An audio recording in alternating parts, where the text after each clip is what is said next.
মুখ্যমন্ত্রী এই দুর্নীতিতে নেতৃত্ব দিয়েছেন। এই টাকার বড় অংশ ভাইপোর কাছে গেছে। নমস্কার বন্ধুরা, আমি দীপঙ্কর মণ্ডল। আপনারা দেখছেন নবান্ন নিমন্ত্রণ। আপনাদের সবাইকে স্বাগত। আমরা একটা ইঙ্গিত আপনাদেরকে দিয়েছিলাম যে এবার কে অর্থাৎ অপারেশন কারাগারের এই প্রজেক্টে জীবনকৃষ্ণ সাহা প্রথমে গ্রেপ্তার হলেন ইডির হাতে। তারপরে আমরা আপনাদেরকে বলেছিলাম যে সেপ্টেম্বরের প্রথম সপ্তাহে একজন প্রথম সারির নেতা, অবশ্যই রাজ্যের শাসক দল তৃণমূল কংগ্রেসের একজন নেতা, তিনি গ্রেপ্তার হতে চলেছেন। কিছুটা ইঙ্গিত আপনাদেরকে দিয়েছিলাম যে একজন প্রভাবশালী নেতা, কিন্তু এতটা পরিষ্কার করে তা যে পরের দিনই বলতে হবে সেটা আমরা আশা করিনি। আমরা শুধুমাত্র একটা ইঙ্গিত দিয়ে ছেড়ে দিয়েছিলাম যে কান টানলে যেমন মাথা আসে, যেমন করে কালীঘাটের কাকু বারবার যার নাম বলছিল সেই ভাইপো, তার নাম যে 24 ঘন্টার মধ্যে ভেসে উঠবে সেটা আমরা কল্পনাও করিনি। রাজ্যের বিরোধী দলনেতা শুভেন্দু অধিকারী তিনি সল্ট লেকে ভারতীয় জনতা পার্টির যে রাজ্য সদর দপ্তর রয়েছে সেখান থেকে একটা ছবি প্রকাশ করেছেন।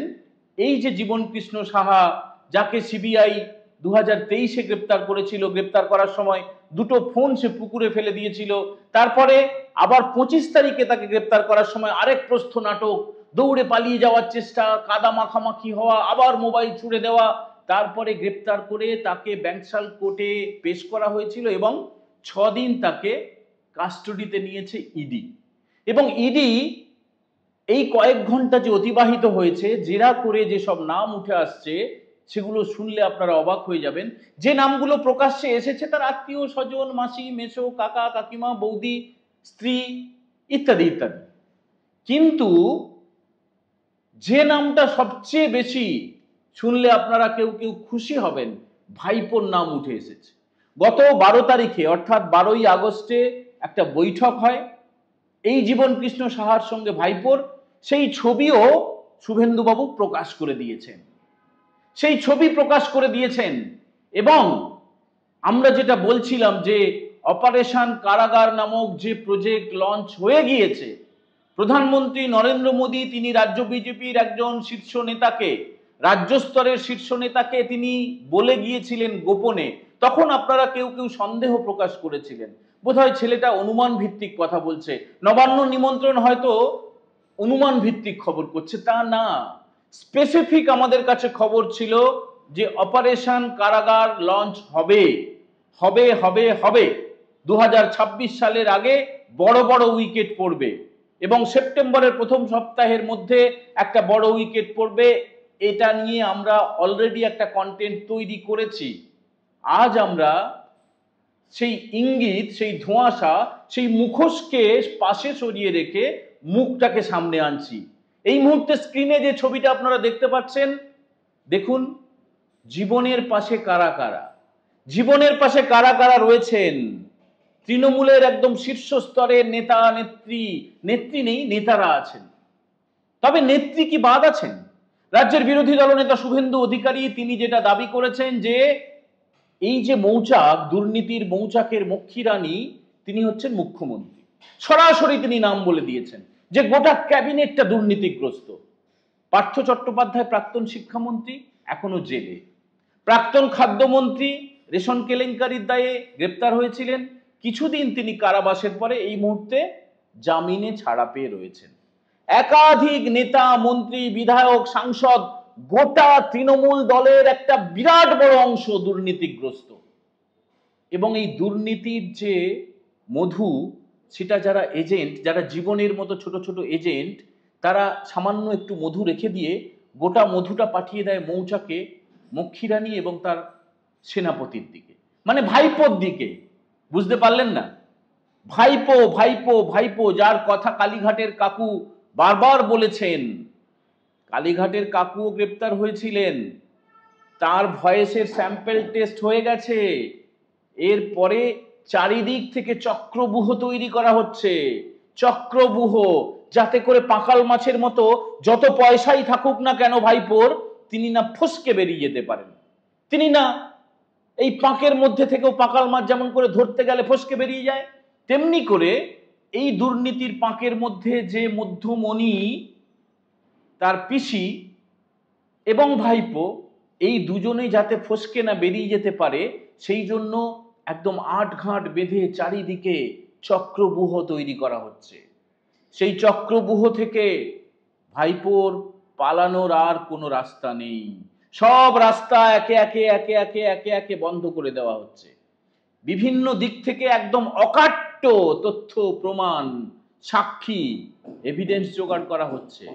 সেই এভিডেন্স যেমন ইলেকট্রনিক এভিডেন্স, সেই এভিডেন্স যেমন যাদের সঙ্গে ভাইপো বৈঠক করে কত টাকা দিতে হয়, কত শতাংশ কমিশন পৌঁছে দিতে হয়, সেই সমস্ত অকাট্য নথি রেকর্ডেড হচ্ছে।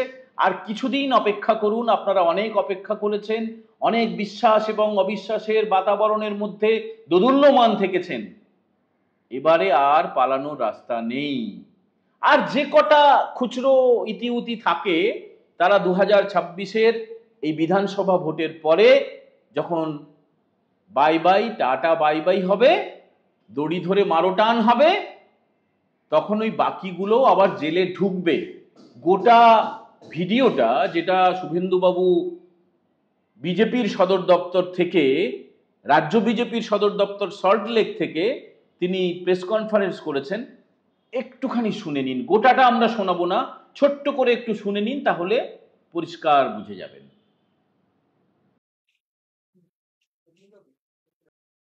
আরে জীবন কৃষ্ণ তো আসল নয়, এটা তো তাড়াতাড়ি কাঁচা ছবি 12ই আগস্টের, পুরনো ছবি নয়। জীবন মাল তুলেছে, মালটা তো নিজে রেখেছে কিছুটা, মূল মালটা তো গেছে কোথায়, তো ছবি বলছে। সমাজদার কা তো ইশারাই কাফি হ্যায়, ছবি কথা বলে।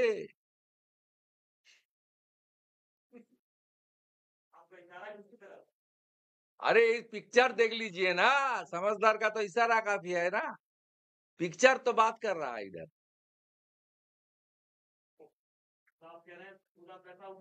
यस, ये मेरा बात नहीं काकू।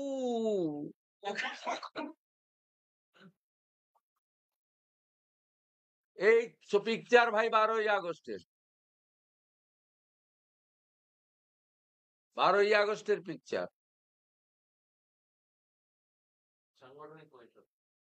কি বৈঠক ডিকুচু, সেখানে কি আলোচনা হয়েছে আপনি, এটা তো ভিডিওগ্রাফি নয়, আলোচনা জানবেন কি করে? বকেয়া ছিল কিনা জীবনের কাছে, হিসাবপত্র হচ্ছিল কিনা আপনি বলবেন? কত তুলেছো, কত জমা দিয়েছো, কত বাকি আছে, সেই হিসাবও তো হতে পারে। কালকে ইডি অফিসে ঢোকার সময় জীবনকৃষ্ণ বলছেন যে বিজেপির চক্রান্ত, তাকে ফাঁসানো। ওটা তো বিকালে, সকালের ছবিটা দেখেননি? কাদা মাখা, কি কষ্ট। ওই ছবিটা দেখেননি সকালে? কাদা মাখলো কেন? যদি রাজনৈতিক বন্দী হয়ে থাকে, ইডি যাবে, দরজা খুলে দিবে, বলে চলুন কোথায় নিয়ে যাবেন। কাদা মাখতে গেল কেন? এর আগে পুকুরে ঝাঁপ দিয়েছিল, এবারে নালাতে ঝাঁপ দিয়ে। সুজয় কৃষ্ণ ভদ্রর ভয়েস রেকর্ড এবং তার যা যা সামনে আপনারাই এনেছেন, তাতে একাধিকবার সুজয় কৃষ্ণ ভদ্র, যিনি লিপস অ্যান্ড বাউন্সের একজন উচ্চ পদের কর্মচারী ছিলেন, সিইও ছিলেন, তিনি তার কল রেকর্ডে বারে বারে অভিষেক অভিষেক শব্দ উচ্চারণ করেছেন এবং পুরো ব্যবস্থাটাই দুর্নীতিগ্রস্ত। এবং এই ধরনের জীবনকৃষ্ণ সাহা সহ অসংখ্য, যে প্রয়াত এমএলএ তাপস সাহা সহ অসংখ্য কালেক্টর গোটা পশ্চিমবঙ্গে ছড়িয়ে দেওয়া হয়েছিল, যাদের কাজ ছিল বেকার যুবক যুবতীদের কাছ থেকে চাকরি দেওয়ার নাম করে বাড়ি ঘর দুয়ার, মায়ের গয়না, গরু বাছুর, স্ত্রীর গয়না সবকিছু বিক্রি করে টাকা জোগাড় করে তাদের কাছে পৌঁছে দিতে হতো। তারা কেস প্রতি কেউ কোথাও 1 লাখ, কোথাও 2 লাখ করে রাখতেন, বাকি টাকা তারা পৌঁছে দিতেন কলকাতাতে কালীঘাটে। এই ব্যবস্থাটাতে জীবনকৃষ্ণ সাহা বা এরা বা এই দমকলের চেয়ারম্যান এমএলএ জাফিকুল বা এরকম যারা আছেন, এগুলো সব হিমশৈলের চূড়া মাত্র। পুরো মন্ত্রিসভাটা চোর। আর মন্ত্রিসভা চোর হলে মুখ্যমন্ত্রী নিজে চুরিতে নেতৃত্ব দিয়েছেন, প্রশ্রয় দিয়েছেন, তার পরিবার সবচেয়ে বড় বেনিফিশিয়ারি। এর বাইরে কি আছে? এবং জীবন সাহা মুর্শিদাবাদ জেলা এবং বীরভূম জেলাতে একাধিক তৃণমূল এমএলএ কেও সাব এজেন্ট হিসেবে কাজে লাগিয়েছেন।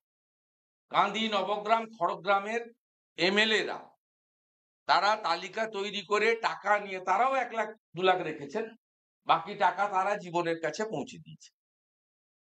অর্থাৎ পুরো সিস্টেমটা দুর্নীতিগ্রস্ত। আমি বাংলার মানুষকে বলবো, মার্চ এপ্রিল মাস 2006 আর কয়েকটা মাস পরে এত বড় সুযোগ আপনারা পাচ্ছেন, বেকার যুবক যুবতীদের বলবো দল বেঁধে আপনারা এদেরকে সরিয়ে দিন।